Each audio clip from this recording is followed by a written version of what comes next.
Right, while the Maxi Series boots up, I will do the introduction. Hi everybody, all my followers, be welcome to another video. Right, the video today is on this 2015 BMW 535, and I was honestly not to record this, but I thought the story with this car, or at least part of the story with this car, was quite interesting. And who knows, it might turns out to be something else. I was asked to look at this car back in December, or actually back in November last year. We are end of April now. It's from a colleague of work. She asked me to have a look at the parking sensor system.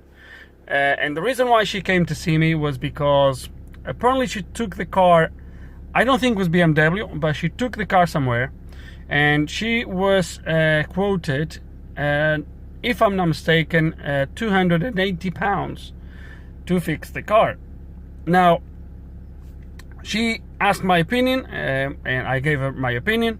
Even if this needs a sensor, which, as you can see in there, looks like is what is going to need, because this area here should be showing the same as this area here in the middle.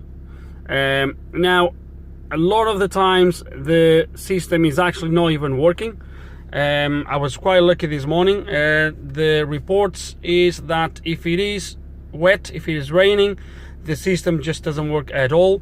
It just comes up with a completely fault. But it says when it works like this, and this area here never shows nothing. So as you can imagine, you have one sensor, two sensors, three sensors, four sensors. So it looks like this sensor is doing nothing. Now, again, she was quoted 280 quid. I think these sensors, brand new from BMW, they cost close to £100. Don't take my word for it, because I didn't check, but I think they cost around there, which means she was asked 200 quid to replace it. My opinion is that is a rip-off completely. I got the sensor already because at the time, as you guys know, I've been really busy with the house, and I thought I could squeeze her in to get it done, but it never actually happened. But I bought the sensor at the time. I think £36. It is a genuine sensor. Because the car is white, this car is white. It's a quite sort of common color, so it was easy to find a white sensor. It's in quite good shape. I'm not sure if it's new actually. It doesn't seem to be. When we open it, we'll have a quick look. I can't remember now. I'd have to go through my purchase on eBay and see if I bought it brand new or not. But I don't think it's brand new. It comes with some letters in there. I'm not sure if it's brand new. But yeah, so I bought this sensor, £36 if I'm not mistaken. We're gonna scan the car just in case to see what it says. But I think looking at that, I can easily figure out which one is bad. I've showed you all the techniques where I could go now on the rear bumper and touch with your finger, especially if you have your finger wet, you can feel a little bit better. Touch the sensors and see if they are all working. I don't think I'm going to do that, but we're just going to do a quick scan and go from there. Okay, and let's gonna go to Diagnosis. I'm gonna do an auto scan and just clear the whole car while he's here. So that's gonna be body most likely. PDC. Right, let's gonna read the codes and see what it says. Probably it's not gonna be active right now because the system is actually working. So there we go. So intermittent, which makes sense. So is a 803217 code. That should. Oh, and as funny as it sounds, I know, guys, this is in Polish. He's Polish, but he's from Poland. But yeah, so just as I was scanning the car, we get that. Polish people out there can translate, but I think I can easily figure out what he says. So it shows a P code for this. I don't think it will show a P code. No, it doesn't. Anyway, so ultrasonic sensor, rear, center, right, which makes perfect sense. Final oscillation time of the diaphragm too short. So yeah, looks like a bad sensor. Maxi Series even has a service manual for this, as I was just there. So it tells you a little bit of the fault description, possible solutions, blah blah blah blah blah. All you're gonna do is obviously get to the sensor. I'm not sure if the bumper needs to come off in this case. I'm pretty adamant it does need to, so or I'm pretty convinced that it needs to come off. Nevertheless, let's gonna get to the rear of the car and see how we're gonna replace this. Okay, so the sensor that is reporting as bad is going to be this sensor here. So rear center, which makes proper sense, and judging by the screen, it makes sense as well. So let's gonna try to get into the car and see how we're gonna get into it. Okay, it is a little bit difficult to show you this underneath, but basically there is this cover here, which goes between the end of the bumper. Let me see if I can show you at least a little bit. So basically you don't need to remove the bumper, which is actually a bonus. So this cover here, I see here on the floor, goes between the rear of the bumper here and comes all the way, and it bolts here. Once I remove that cover, I can actually get to the clips of the sensor, and the sensor is already pushed in.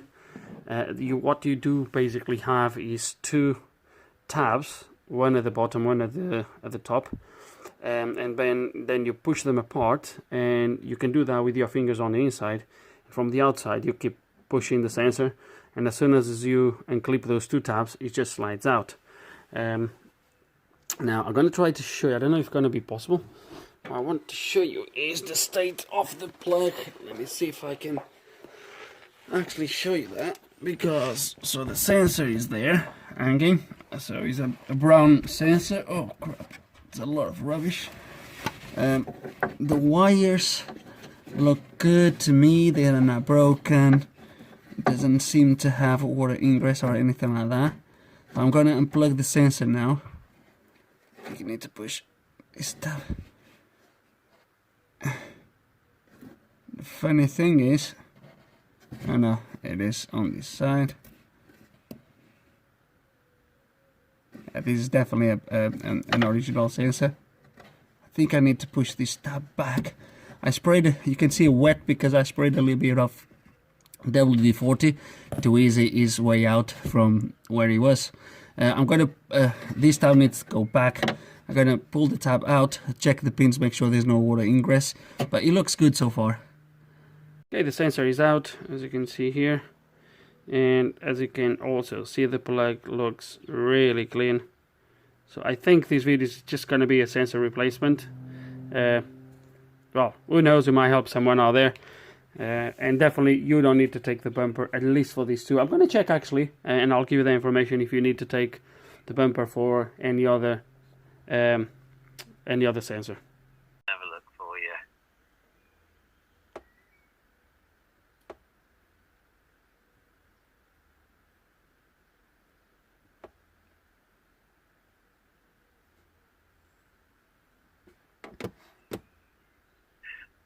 Okay, it doesn't look like it's something I've got on the shelf, so it would have to be ordered for you. Okay. In terms of price, including VAT, is coming up at 188.38. Let's see when we'd be able to get you one. Yeah, they've got plenty in stock at BMW, so I mean I could get one, but it'd be this afternoon now before we'd see it. Okay, can you just repeat that price? You said 188. That's it, yeah, 188.38. Okay, that's fine. I'll speak with. Okay, I'll speak with the owner. Yeah, okay, I'll speak with the owner. Right, guys, you heard it from the BMW's mouth. 188 pounds for this, and I will show you quite quickly how much I paid for it, because I think it should be on my eBay history. And here it is, how much I paid for it. Back in November 2021, I paid $29.71 plus shipping. I'm pretty sure the shipping was free. Just let me have a look. I don't know. Yeah, there it is. The shipping was free. Yeah, I totally understand manufacturers need to make some money, but guys, it is a little bit No wonder people obviously tries to. So the 300 quid she was asked for was probably based on a genuine BMW sensor, which now it makes a little bit more sense. But yeah, this is a genuine sensor as well. I just checked. Let me actually show you. Okay, light is a little bit better here. So what I want to show you is a genuine Valeo sensor, as you can see in there. So there we go. Okay, so Valeo Germany, blah blah blah blah, all the part numbers. But what you're gonna see is that the BMW logo, which should leave right here above, has been scraped. If I can focus this a little bit, there we go. Can you see? Scraped right there. So yeah, it's a brand new genuine sensor. I don't think it has any BMW part numbers. Let me compare that with the old one. Just curiosity, really, just wasting my time on this. But just for your info, it is a BMW part number. I don't think it is. 93. Let me have a look.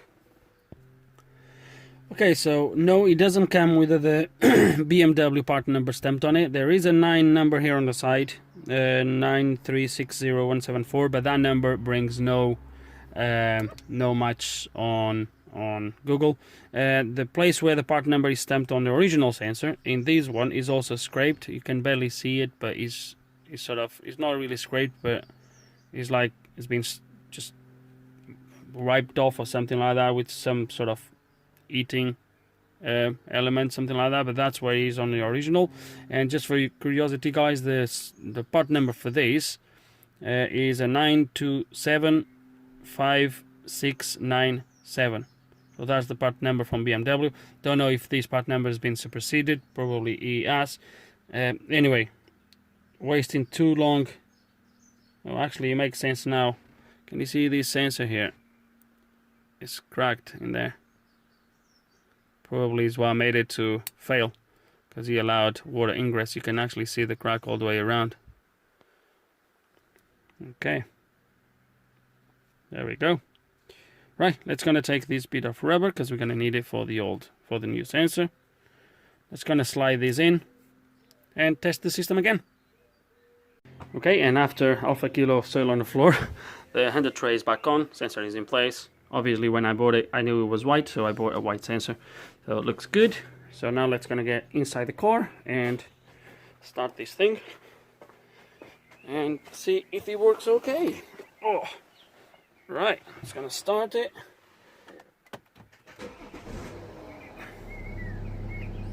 Okay, it's gonna turn on the PDC.